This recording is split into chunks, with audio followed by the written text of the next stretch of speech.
Let's go SpaceX Inmarsat-6 launch coverage. Second launch of the day. Good. Our second catch of the day.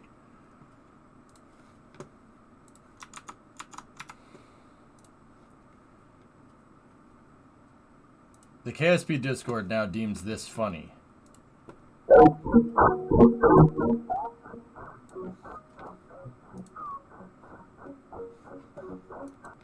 Okay. All right, here we go. Take a nice pizza break to watch some launch coverage. Hello, everyone. It is Friday, February Jesse! 17th, and you're looking at a live view of Falcon 9 awaiting its 10:59. Okay. All right, so this is Inmarsat-6 here. Following along, earlier today, we launched 51 Starlink satellites into low Earth orbit from our launch site in California. So tonight's launch marks SpaceX's 211th overall mission to date. Man, we were way behind. Inmarsat provides mobile satellite communications globally with its 15 satellites in geostationary orbit. I-6 F2 is the second of two I-6 satellites that will support the expansion of Inmarsat's orchestra network, connecting people, technology, and more for decades. We'll have a bit more about tonight's mission. We'll learn a little bit more about tonight's mission a little bit later in the webcast. But at T-minus 13 minutes, let's learn a little bit more about the Falcon 9 vehicle supporting tonight's mission. Yes, let's learn. Hello, everyone. My name is Baden Tithi, and I'm an avionics systems engineer here at SpaceX. On your screen is a live view of our Falcon 9 vehicle, a two-stage rocket that is designed and manufactured by SpaceX for the reliable and safe transport for people and payloads into Earth orbit and beyond. This entire vehicle on your screen stands about 229 feet tall, or almost as tall as the Taj Mahal in India, standing about 240 feet. If you look closely, the bottom two-thirds of the vehicle is the first stage, also referred to as the booster. Its primary objective is to accelerate the vehicle through the Earth's atmosphere to space and then separate from the rest of the rocket. Not only is the first stage the largest part of the rocket, but it is also the portion of the rocket that we attempt to land on our autonomous drone ship or back on land for future reuse. Now, reusability is key to all of this, as this allows us to refly the most expensive parts of the rocket, which then drives the cost of access to space. Tonight's booster on your screen is flying for the third time, previously having supported the GPS-3, Space Vehicle 6, and the Crew 5 missions. Above the first stage, here is the second stage, which houses the single Merlin vacuum engine, or the MVAC engine, which ignites after the first stage separates. The second stage is what will carry the I-6 F2 payload to orbit. The payload for tonight's launch is safely enclosed inside of this 17-foot diameter payload fairing, which is also the large barrel structure with the pointed nose on top of the second stage. Made of carbon composite material, the fairing protects the satellite on their way to orbit. The fairing is then jettisoned approximately 3 minutes into the flight. The fairing halves you see on your screen today are flight-proven. This is Cape Canaveral. After the separation from the second stage, both fairing halves will return to Earth and be recovered by our recovery team. And lastly, on your screen, what you see is a large strut structure, or the transporter erector, Yo, or known as what's TE. up, man? We use the TE to roll the rocket out to the pad doing, and buddy? raise it to its vertical launch position. Les, how you doing? The TE also routes the vehicle's fluids, power, and telemetry umbilicals from the ground systems to the rocket and satellites until Falcon 9 goes on internal power and clears the pad. I wonder if China had live coverage like this when they sent out their balloon. Falcon 9 has been loading propellant since T-minus 35 minutes. Falcon 9 uses a refined form of kerosene called RP1 for its fuel and super chilled liquid oxygen, or what we call LOX, as its oxidizer. I don't know why that's Currently, funny. RP1 is nearly fully loaded on the first stage, and the second stage is fully fueled. Yeah, man. Liquid oxygen loading is currently underway on both stages. Second launch of the day, dude. Now, we have also begun helium loading. Vehicle uses helium gas as a pressurant, pushing the RP1 and liquid oxygen through the Merlin engines. At T-minus 7 minutes, engine chill will begin. This is where we allow a small amount of the super chilled liquid oxygen to flow into the Merlin engine's turbopumps prior to the full flow of liquid oxygen into the vehicle to avoid any thermal shocks to the system. Discovery, go at throttle. Finally, the transporter erector will retract away from the rocket just slightly at the around the T-minus 4.5 minute mark, providing clearance for Falcon 9 to lift off. Now at T-minus 9 minutes and about 15 seconds, Falcon 9 is tracking no issues and the payload is healthy. Range is ready to support and weather is green for our mission tonight. If for some reason we do not launch tonight, we do have a backup opportunity tomorrow at the same time. As Jesse mentioned earlier, our mission tonight is for the Inmarsat-6 F2 payload. Inmarsat's constellation helps the government respond when disaster strikes in over 80 countries. Not only that, it also helps provide aviation and maritime safety services across the world's skies and seas. Okay, real quick, does it piss anybody else off that all 4 lights aren't like all going off at the same time? It's like 1 and then 3. Okay, cool. Yeah, me too. Hello and welcome to this exciting event, the launch of our second Inmarsat-6 satellite. Like its sister spacecraft launched in late 2021, I-6 F2 is one of the world's most advanced commercial communication satellites and carries both our Global Express and Elera connectivity payloads.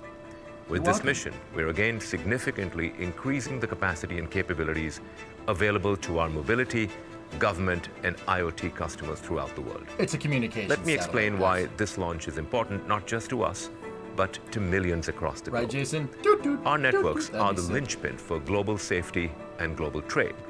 They bring the most reliable connectivity to communities not served by terrestrial telecommunications. If you fly across an ocean, the chances are that the cockpit is connected through Inmarsat. Over 1 million seafarers know that if their ship is in trouble, they can press a button and help will be on its way, thanks to Inmarsat. In a natural disaster, Inmarsat connectivity is available instantly to coordinate rescue efforts and reconnect separated families. But we do much, much more. We enable the adoption of digital technologies on ships and deliver exceptional Wi-Fi to keep airline passengers connected in the air, to name but 2. Looking to the future, we are enabling everything from UAVs and flying taxis to autonomous vessels. We also work with many governments and help support their missions whenever and wherever at a moment's notice. On top of that, our satellites play an increasingly important role in enabling industries to lower or even eliminate their carbon emissions. Our launch today is certified as a carbon neutral event in accordance with the Carbon Neutral Protocol, the leading global framework for carbon neutrality, an achievement of which I am immensely proud. I'm also proud that we are the first satellite communications company in the world to commit to being net zero by 2050, with our initial Scope 1 and 2 emissions targets being validated by the Science Based Targets Initiative. While you may not have heard of Inmarsat, there is scarcely a person on the planet who does not benefit directly or indirectly from our satellite networks and our comprehensive portfolio of communication services. Of course, we did not get here alone. The launch of I-6 F2 was only achieved through the exceptional work of teams across the world. Thanks go to our manufacturing partner, Airbus, Defense and Space, and our launch partner, SpaceX. Nico, stage separation. What the In that condition. I also want to praise the amazing work of all our employees, including our I-6 program manager, Edwina Paisley, and her team, working with our Chief Technology Officer colleagues under the leadership of Peter Hattinger. Every day, across the world, millions of people, organizations and governments trust Inmarsat to connect them at the moments when it matters most. Our customers count on us when it simply has to work. We have been delivering this certainty for over 40 years. Today, our customers have the certainty that we have a strong, growing business, one that is at the forefront of satellite communications innovation. They have the certainty that everything we build is based on what they need, not just today, but into the 2030s and beyond. Certainty that we have a roadmap that will travel with them into the future. Certainty is at the heart of our deep-rooted promise, born out of decades of service to connect the world for good. In an uncertain world, Inmarsat stands ready to deliver on its promise. Oh, this is still going on, huh? You're welcome. Dude, you could just say that you have a Next up, the telecommunications transporter satellite. erector, the TE, will retract away from Falcon. I mean, We will first see the clamp arms works begin too. to open, which are around the second stage, just below the fairing. And there you can see them there, just below the fairing. Once they are fully open, then the TE can retract away from the vehicle, and that's that. dude, is it just me, or is it like, all right? The reason why I find it funny, like when we see these commercials for these satellites and stuff, is because, dude, like, look, I talk with my hands. Everybody knows that. That's no secret, all right? But, like, I don't know. There's something uncanny valley about that man talking with his hands and making sure that the hand gestures are coordinated with what he's saying. I don't like that. I don't know why. I don't know why I don't like that. It's very strange. But also, that's... In the countdown, both the first and second stage are nearly fully loaded with 1 million pounds of kerosene fuel and liquid You were in one of oxygen. these vids, but you Both were first just stage and beatboxing second stage should finish to prop Biggie Thomas loading. the tank engine for the entirety of the T-minus. Oh, that's sick, dude. Second stage at T-minus 2 minutes. That's awesome. Now you can see some white Yeah, I would clouds do that. around the vehicle. Stage 1 LOX load is complete. It's a good call out that prop loading is complete on the first stage vehicle. Now those Right, white Kyron? clouds that you That's see are the chilled gas above the liquid oxygen Yeah. tank liquid It's- surface that we vent overboard to maintain pressure in the tank as needed. Capybara, it's like that deliberate Steve Jobs thing going on, and I'm like, nah. Falcon 9 will be in startup. What that means is the rocket's autonomous internal flight computers will have taken over the launch countdown. Yeah, Tessa, right? Just right. inside T-minus 2 seconds, we will light the Merlin 1D engines for liftoff. Looks like they got the foundation. Inmarsat's Started to pour the I-6 foundation for the crew F2 tower payload down continues to be healthy, and the Falcon 9 team is tracking no issues on the there. Yeah, it's vehicle. very strange. Cerebral. Weather is still looking green, and the range is ready to support our T0 of 10:59 p.m. Eastern Time. NBA As gestures mentioned to the earlier, left, if right? for some reason Okay, we do cool. not launch tonight, we do have a backup opportunity tomorrow at the same time. And with that, we are proceeding into the last couple minutes Wait, the of lights the are terminal count. completely desynced now. What the frick? No. Bing bong boom boom. Ba da da ba da. Ding dong ding dong. Ding dong ding dong. I like that one better than what it was before. Stage 2 LOX loading should have completed, just waiting for a call Stage 2 LOX load is complete. And Stage 2 there LOX it load is is. complete. Now that prop loading is complete, the vehicle is fully loaded with 1 million pounds of kerosene fuel and liquid oxygen. And you can see a Yeah. little bit more of those white Yeah, clouds Joe. that I mentioned. That is because we are now venting out the liquid oxygen line on that transporter erector. Yep. So, if anybody's wondering, guys, the towers that we're watching with the strobes on them, they're lightning towers. I don't think I need to say why this thing that has enough energy to hurl something 17,000 miles an hour, you don't want that getting hit by lightning. Yeah, I wouldn't do that. I mean, you could, and I'm sure it'd be funny for somebody, but yeah, you probably don't want to do that. You need lightning towers down in Florida. Great news. We are in startup and now just waiting the final call from the launch Chat's like, director. I would do it. For science, yeah. 45 seconds.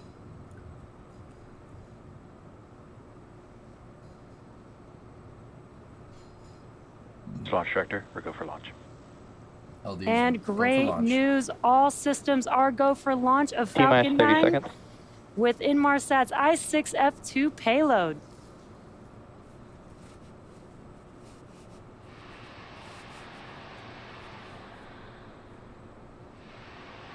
15. 15 seconds. I just said that.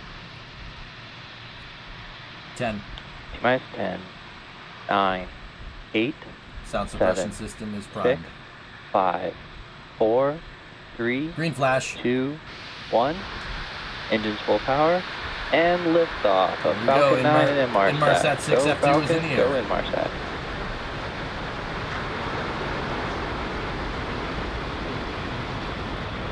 All right, everything looked good there. Vehicle is pitching down range. Stage 1 propulsion is nominal. Good call on the propulsion here. We should Should hear a call for power and telemetry. It's at the Cape lane.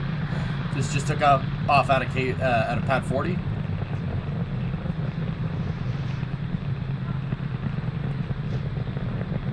Power and telemetry nominal. There it is. Good call. Next step during ascent here is maximum dynamic pressure. That's peak aerodynamic load on the vehicle. We are just about a minute into flight, and Falcon 9 has successfully lifted off from pad 40 Falcon 9 is supersonic. at Cape Canaveral Space Force Station, carrying Inmarsat's I-6 F2 payload. We are coming up on max Q here. Going fast, Green, yeah. Oh, yeah. Max Rocket's Q. boogie, man. That's why I And like great them. They news, go we have fast. just passed through max Q. That is the largest structural load that the vehicle sees on ascent. Now the rocket is typically needs to go 17,500 miles per hour I just said that. horizontally in order to avoid being pulled back down to Earth and get into orbit. I literally So you just can said keep an that. eye on the stage 1 telemetry. That's on the bottom left hand of your screen there. You can see those 9 M1D engines MVAC burning engine bright. chill has started. Burning Started bright priming the there on second your stage screen. engine. And we do have 3 events coming up in rapid succession. That will be MECO, stage separation, and SES-1. MECO is main engine cutoff. That's where we shut down all 9 of the M1D engines that you see burning bright on your screen. That will help slow the stage down and prepare for stage separation. That's where the first stage will separate from second stage. First stage She will has come better hair back than I home down to Earth, while second stage continues with SES-1. That's second stage engine start 1. And that MVAC engine will ignite on the second stage. We are coming up on those 3 events here in a few seconds. MECO, stage separation, and SES-1. You love Jessie as a commentator? Yeah, Carmen. She's sure her hair game's on point. Mine is not. Mine is not. See what I mean? Main engine cut off. Stage separation. Okay, engine cut off. Should get a good ignition here. Golf clap. MVAC ignition. Green flash. We're good. Very cool views of MECO stage separation. On your right-hand screen, you can see that MVAC engine is glowing bright. That has now ignited. On your left-hand screen, you can see the grid fins deploying on that first stage. Yeah, some of the second stage And coming up flames is next will be fairing up against the grid separation. fins there. That's what that glowing is. The fairing helps protect the payload on Nah, ascent, but but it once was we're in the good. vacuum of space, we no longer need that protection. So we will jettison the fairing halves, and that's coming up here in a few seconds. Oh yeah. I mean, you can't see mine either.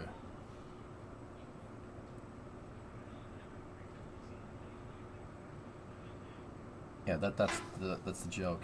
Stand by for PLF jettison. Fairing separation. Bye-bye.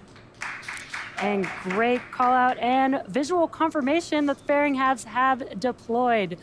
And we will be attempting to retrieve these fairing halves again tonight once they make their way back down to Earth.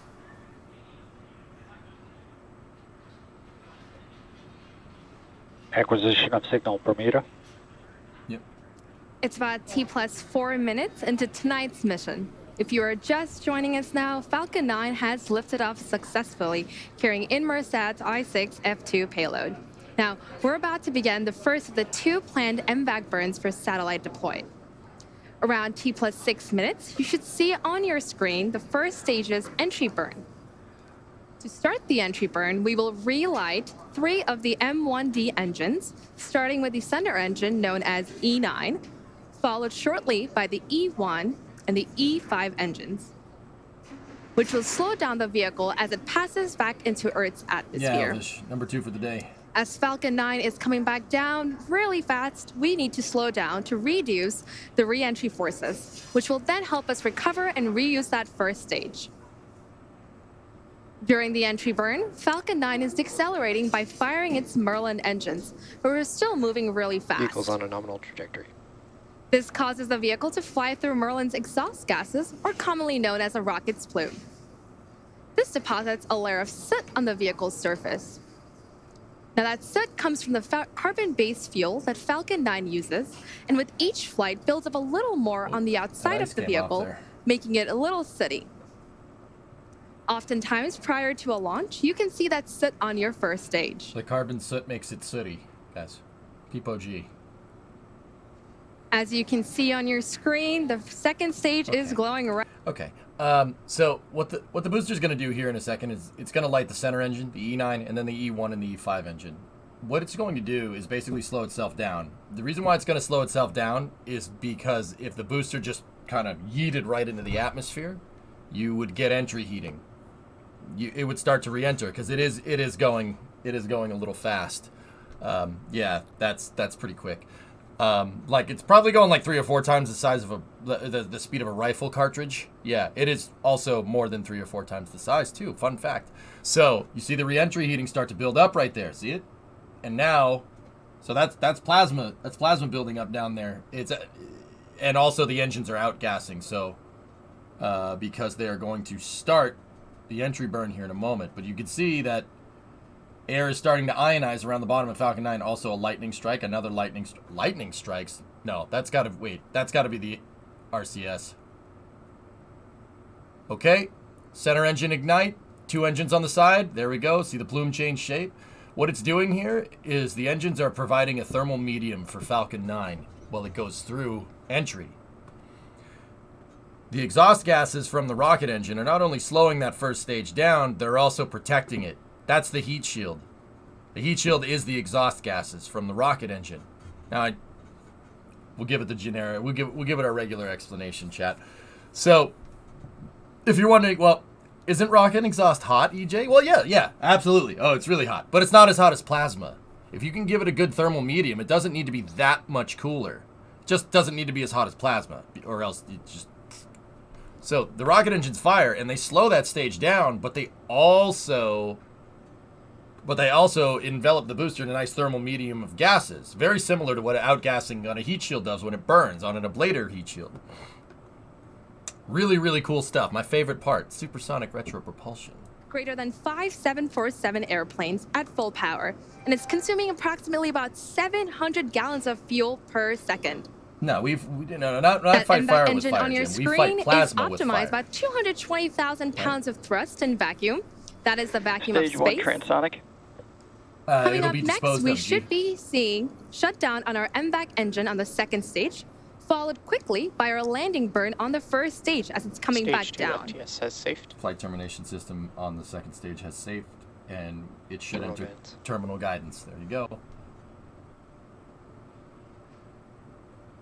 Yeah, weather guy, I thought you'd like that.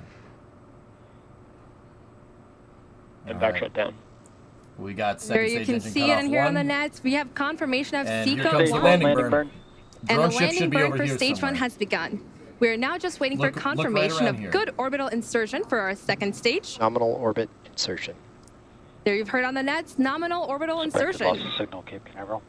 LOS to We the are Cape. now waiting for It's Falcon choppy to out land there, Stage back. 1 landing leg deploy. Oh, Back on our it's a drone little ship, choppy out just on the read the drone ship. instructions. Ah, GG. Easy. And as you can see here, you have SpaceX's 143rd Yeah! delivery of an orbital class rocket, including first stage landings for Falcon Hear that 9 one and dude in the Falcon Heavy. background? Now, Woo! the mission isn't just over yet. The second stage is now embarking on its first coast phase. Embarking? After the coast phase, we will light that MVAC engine for a second time around T plus 26 minutes.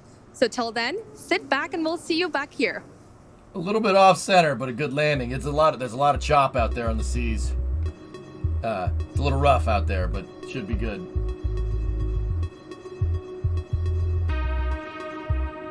Right, Minnie? Can you believe that? We just watched a rocket launch. We got live views of a satellite floating around in space. That's pretty good.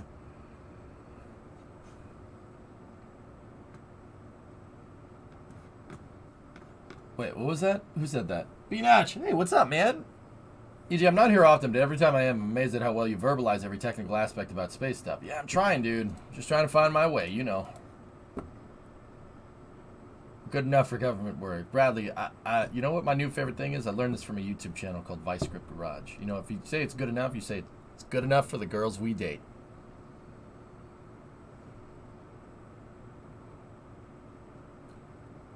Yeah, I felt that through the camera. You were like, huh? Yeah. Go and throttle up. I felt the judgment coming through the camera. That was weird. All right. Obviously getting commonplace. Good. Should compare the video of seeing that one land first time Yeah, right. And now I'm depressed. You're welcome. So what happens to the second stage? Cirrus, the second stage on this type of mission, they're going to send it. So we have second stage engine start coming up on the timeline here. It should be in about 20 minutes. Second stage engine start is going to happen, and it's going to put Inmarsat-6 F2 into a geostationary transfer orbit. So that is a Hohmann-style transfer with the PE, obviously at like 166 kilometers, right? And then the AP is going to be out at 37,000 kilometers. All right. So, okay, what's that in Mercury units? All right. So 100-mile perigee, 23,000-mile apogee. Basically, it's in a very egg-shaped orbit, a very elliptical orbit.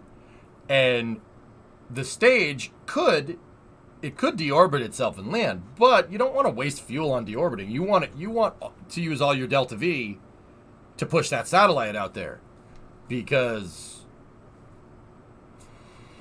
if they can get the satellite closer to its final orbit with the second stage, right, you're saving the customer some money there. The satellite will have a prolonged life, and that's satellite customers really like that. Like that guy that uses his hands really awkwardly. Yeah, he probably likes saving money on his $1 or $1 million satellites. Not billion, not yet at least. So, what happens to the second stage? Well, once again, the PE, the perigee, or the lowest point of an orbit around the Earth for the second stage is at 100 miles for the most part. The apogee is at 23,000 miles. Once again, so I'll flip it back. Metric is 160 by 37,000. That's the orbit that they're going to shoot for when this happens.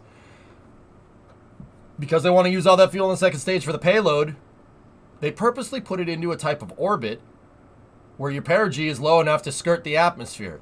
The second stage will keep aerobraking every time it goes through perigee. It'll keep aerobraking and keep aerobraking and keep aerobraking and keep aerobraking until the apogee finally goes suborbital, and it'll burn up in the atmosphere. Yep. That's how they're going to dispose of this second stage. They're going to dispose it because the insertion orbit has a low perigee. That's also really safe in case something goes wrong with the payload. Like if the satellite pops, I wouldn't want that, right? If the satellite pops or whatever, the second stage has a problem, the type of orbit that they're in right now is decaying. This is not a stable orbit. A parking orbit is just here so you can get to the right spot on the Earth where you need to burn to put it in the right orbit, right? Or in this particular case, for Inmarsat-6 F2, you want to get to the right slot.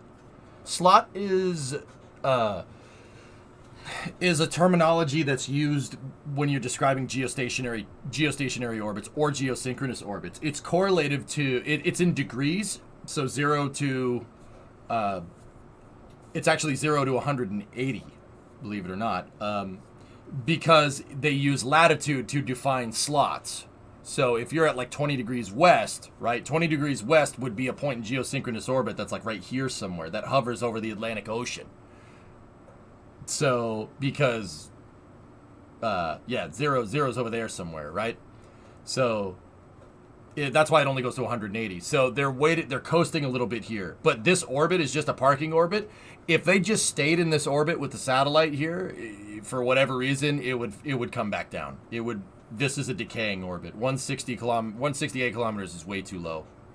But it's there on purpose in case something does go wrong with the mission. They can dispose of the satellite and the payload without it just clogging up the lanes and the avenues that go out to geosynchronous. Oh, yeah, there you go, Kyron. That's a cool picture. But there's debris from the past orbits around Earth, right? It's going to take a couple of months for those stages to come back down, Beanatch, depending on the trajectory insertion. Yep. What is geosynchronous? Another good question. So, Kareem, a geosynchronous style orbit is an orbit that is out, once again, 23,000 miles that way. And it's a style of orbit that has an orbital period of 24 hours, meaning it does one revolution every 24 hours. So, because the orbital period of the satellite, one revolution is every day, it appears to basically just move with the rotation of the Earth. It just basically hovers over a certain point. That's why these satellites are correlated to longitude degrees, because they will hover over that degree. So if you park a satellite at geosynchronous 20 degrees west in the 20 degree west slot, it'll be about 23,000 miles over these islands right here that way. And it'll just sit there. The Earth will spin and the satellite will spin. The satellite will just spin with it. So for most of these satellites, like Inmarsat F2 is a communication satellite. It's just a big parabolic antenna. It just relays information. They just bounce. They point an antenna up on it. It bounces the signal off. And for instance, Inmarsat, Inmarsat does plane internet. They do internet for like airlines and stuff. You want to connect through the internet on your, when you're flying around on going wherever. Inmarsat usually is the Inmarsat, Viasat, Eutelsat. They all do that. I actually used Inmarsat when I flew back from Amsterdam. I used it on the plane, and I was, watching movies and stuff. So a geosynchronous orbit is basically an orbit with a 24-hour period. So it'll basically hover over wherever they're putting it. Show us stuff in .space. Here, I'll show you. That's where most of the communication satellites are, dude. So like, if someone has direct TV, dude, actually this is something that's really cool. You can always tell where the equator is by looking at someone's satellite dish. If someone has direct TV, someone has satellite television, you can see exactly where you can basically find cardinal directions, because if you're north, that satellite is going to point south. It's going to point at the satellite. So you can always kind of figure out the direction of the equator from relative to your position by looking at the angle of the dishes. I mean, also you could just use a compass, but if you don't have a compass, that's useful too. So check this out. See these slots out here? Those are the correlative slots. And this is geosynchronous. There's a lot of satellites out there. Now, don't get me wrong. This makes it look like there's a lot of crap up there. And to be honest, there kind of is. But they don't call it space for no reason. They call it space because there's a lot of it. So this looks a little crowded, and that kind of is a little crowded, but it's not the worst. Yeah, these dots are not representative of how big the satellites are. If these dots were as big as the satellites, we'd be able to see them from the ground. And don't get me wrong, in some certain lighting conditions, you absolutely can. Yeah, those dots are like the size of a small city. Space is huge, man. Indeed. Like I said, those satellites out there are... I said 37. I'm sorry, it's 30. It's 36, not 37. I got it wrong. So 23,500 miles that way, or 36,000 kilometers that way, give or take. I mean, yeah, pretty good stuff, right? Last important messages in Discord. Okay.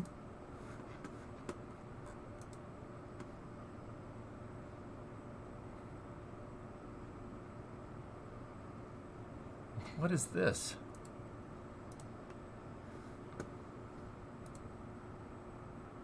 Huh. Okay. Interesting. Yeah, Jim, it looks like that, but that's kind of over the top representation for visual aid sake. You can't see those satellites unless the lighting conditions are right. We're talking about making our own racing game. That's the start. Oh, cool.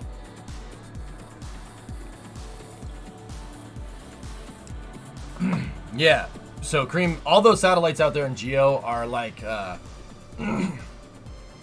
DirecTV, internet for planes, etc., etc. At this point, I'm convinced Falcon 9 is literally perfect. Every launch and landing flawless for the past 6 months. Yeah, Erudite, you're definitely witnessing some pretty hardcore history here. That Falcon 9 pretty much changed the game.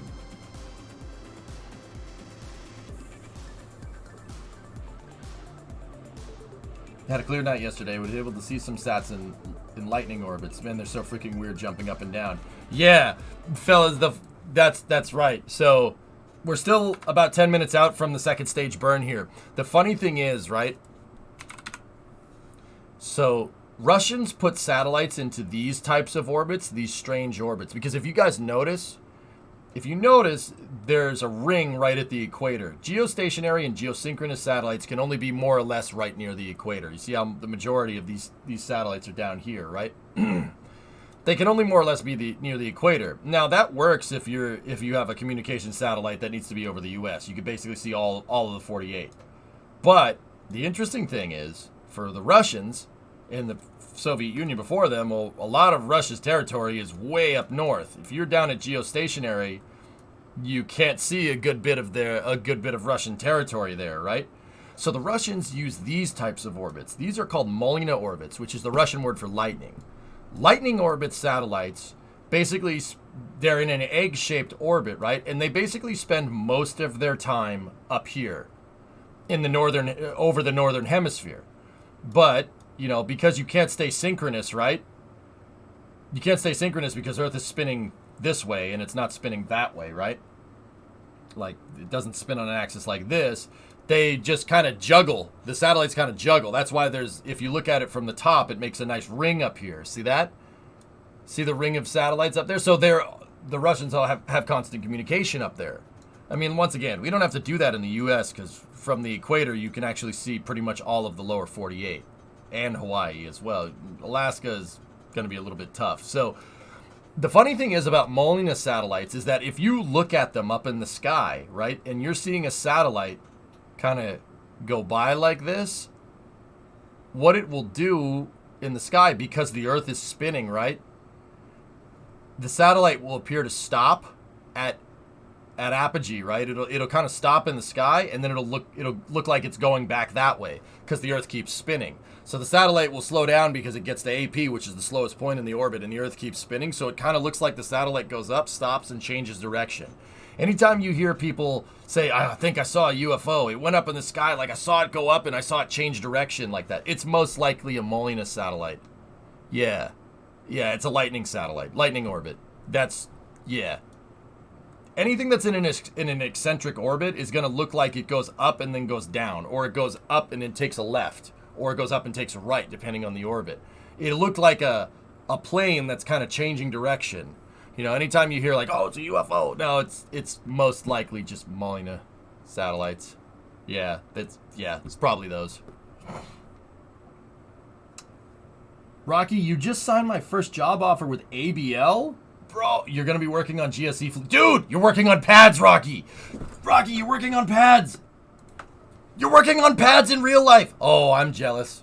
I'm jealous, dude. I'm jelly. That's awesome, man. Congratulations. That's sick, dude.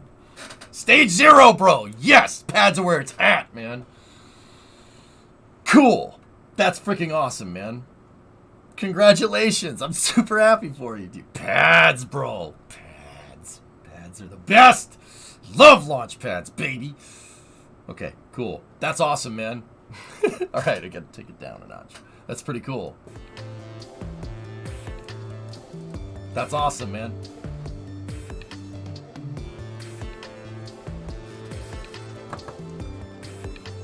Better not have any more GSE holds. Hey, Panda.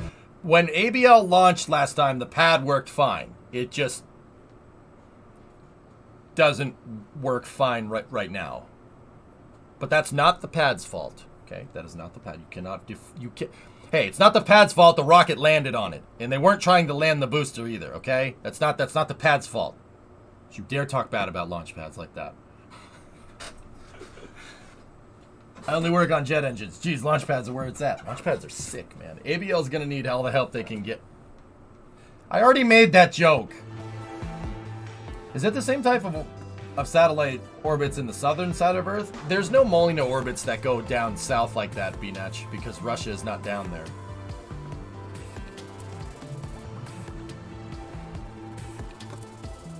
Looks familiar. Let me see, Jason. Hey, all right.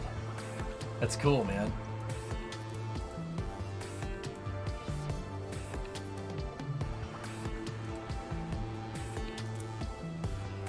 All right, we should be coming up here in the next 5 minutes on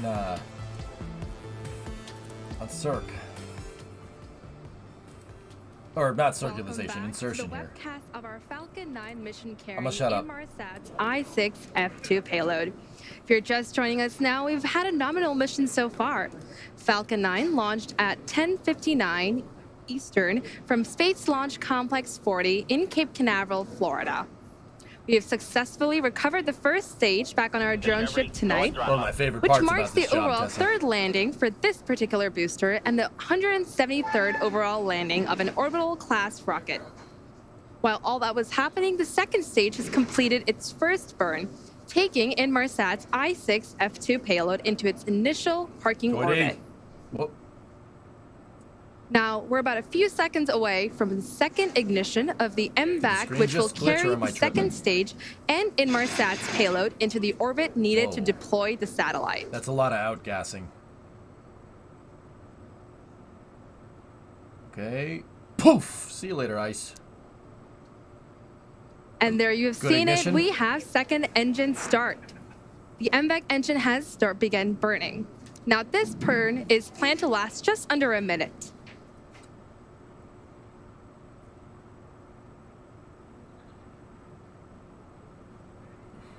As you can see, that engine is glowing bright. And the speed and the velocity of stage 2 is picking up. Are speed and velocity the same thing?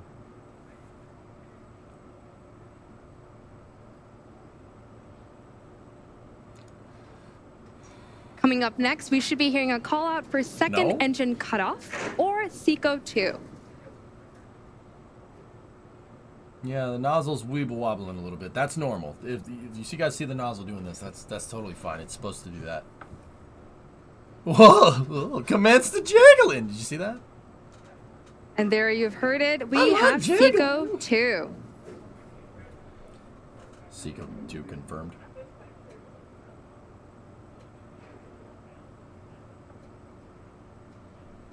Your scalar, copy bearer.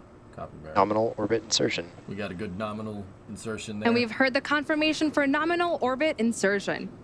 Inmarsat's I-6 F2 payload is still attached to Falcon 9's second stage, with payload deploy scheduled to occur in about 5 minutes. While we wait, sit back and enjoy the views of outer space and the second stage. I will do that. Thank you very much.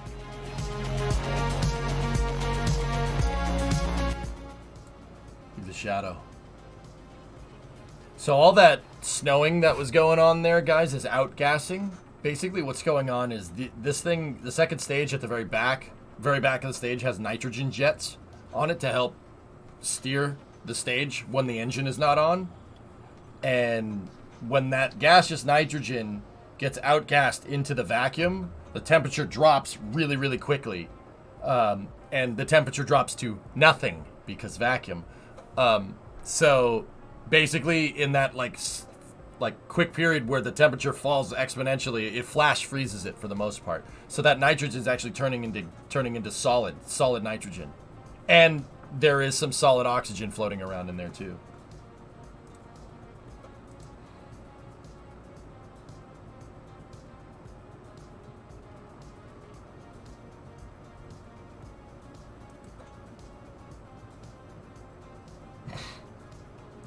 Now that's something. That's something I didn't predict, Ark.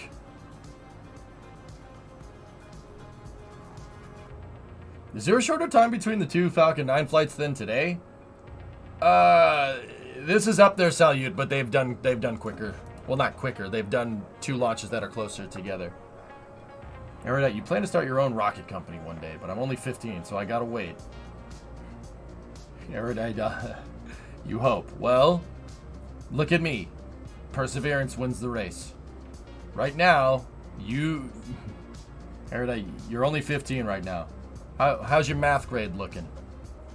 What are you doing? What math class do you have right now? It should be like algebra or geometry or something.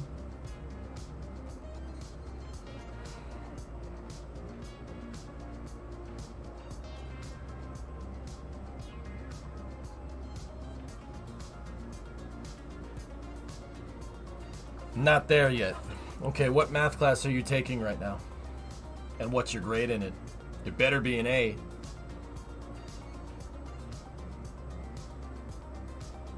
I imagine a piece of solid oxygen at 35,000 kilometers an hour would hurt. Yeah. Yeah, health is right.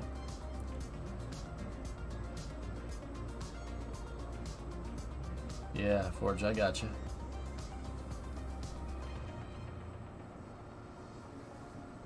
So, guys, if you notice, they rotated the stage around. Basically, what they're doing is they're going to deploy the satellite backwards. They're deploying the satellite into the dark and relative to this picture, like that way. Sometimes that's required depending on the type of orbit that you're trying to get to. I've not been in school since 2020. Your mom can't afford it.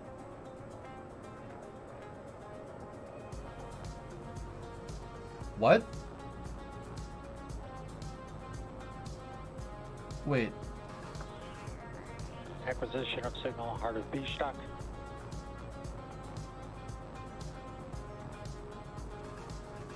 What do you mean you can't afford it? Is there not a public school option where you're at, Erudite?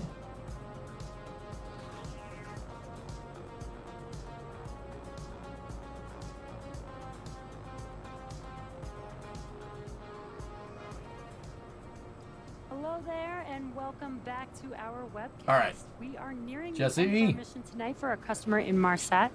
Now, just a few minutes ago, we had a successful second burn of our second stage, and up next is our final milestone for this mission, payload deploy, which should be coming up here shortly. And as you can see on your screen, there's the payload with some great Look views at that of shot Earth in the background. of the Earth, man. What a beautiful planet.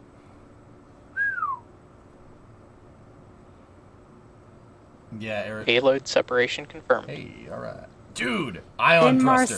Inmarsat-6 F2 is Ion drifting thruster. away from Falcon 9's second Cool. stage out in space. Yeah, boy. And that confirms successful deployment of the Inmarsat-6 F2 payload. And that will end our webcast for tonight. That is a sweet Earth, you might say. Round, negative. Here at SpaceX, want to thank our customer Inmarsat for entrusting us with tonight's mission. We also want to give a shout out to the Range and Federal Aviation Administration for supporting tonight's efforts. Tonight's launch concludes our second launch of the day and our 211th overall SpaceX mission to date. Word. Thank you for tuning in, and we'll see you again soon. The end. All right, cool. 2 for 2 on the day. Very nice.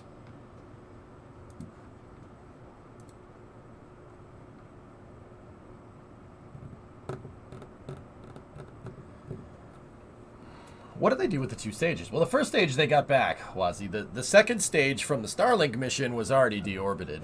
It's only going to low Earth orbit. It's not going very far. This one is put into a type of orbit where the lowest point in the orbit actually skirts the atmosphere. So despite the stage needing all that fuel to deliver that satellite, it'll still come back down and burn up. It's just going to take a little while. But yeah, it's in kind of an egg-shaped orbit.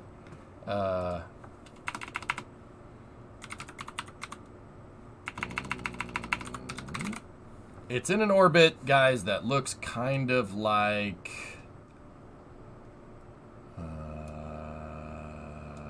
please hold.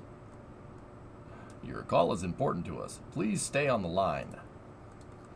Kind of like that, right there. That's a super synchronous insertion. So, think of an orbit like this that's kind of egg-shaped, but the top of the egg is right here.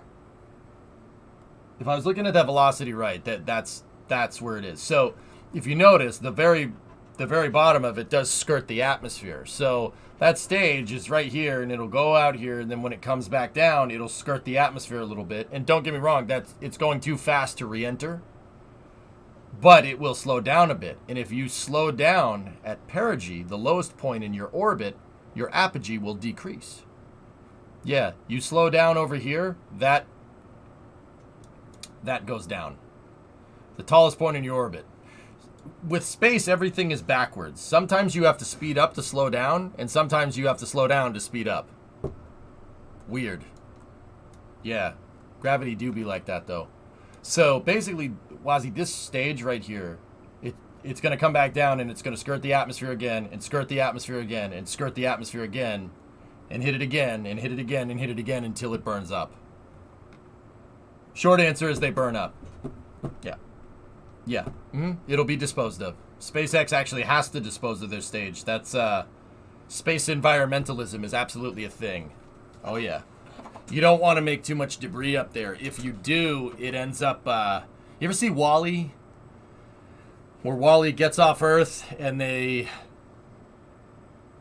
punches through like a layer of debris of satellites and stuff? That can happen. Don't get me wrong, we're nowhere near it, but that can happen.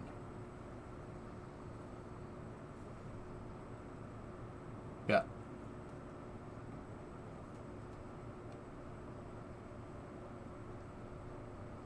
More like playgrounds. Yeah, no schools.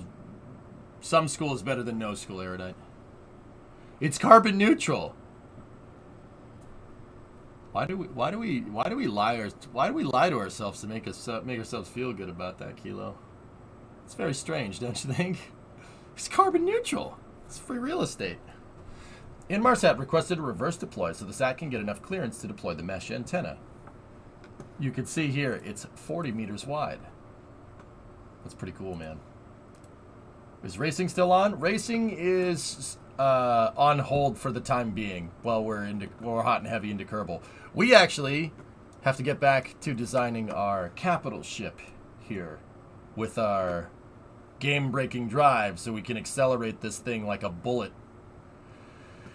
Yeah, that's going to be fun.